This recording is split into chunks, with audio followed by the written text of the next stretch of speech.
Vienna နေတစ်ခုမေးချင်တယ်မင်းတို့ဘာစားနေကြရလဲဘာစားနေရလဲမသိဘူးစားလို့မရဘူးဖြစ်ရင်သူတို့အစားကွာရင်လဲ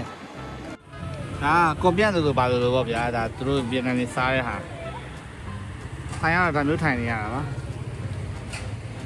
ပြောလို့ရှိရင် Vienna နေရလို့စားတော့တဲ့ပတ်သက်လို့ရှိရင်ဆောင်းညစ်ပတ်တယ်မှာသူတို့ချက်တဲ့ပုံမျိုးရှိုးလာတာမကြည့်တာ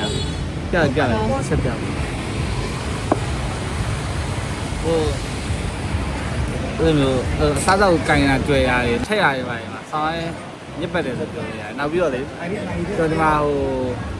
ဟိုရက်ကတော့ကျွန်တော်မြို့ထဲမှာအဲ့ local တွေနေတဲ့မြို့တွေပေါ့နော်အခုကျွန်တော်ရောက်နေနေတာ foreigner အများစုလာတဲ့ပုံမှန်ချင်းမှာနေနေတာဆိုတော့ဆက်လိုက်ရသိချီအရင်တော့ကျွန်တော်လုံခဲ့တဲ့တစ်ဖက်ကတောင်တောင်ထဲမှာနေခဲ့တော့ဆိုလို့ရှိရင်ပါတပွဲကိုကျွန်တော်4000ခွဲနဲ့စားရတယ်ဗျာဒါပေမဲ့အခုဒီမှာပါတပွဲကို8000နဲ့မစားတော့တင်တာနောက်ပြီးတော့စားတော့လည်းအဆင်မပြေပါဘူးလုံးဝအဆင်မပြေဘူးဒီကဗီယက်နမ်စားတော့က60ဆိုပြီးတော့ကျွန်တော်ကဒီလိုမျိုး60ဆိုပြီးတောင်းတာ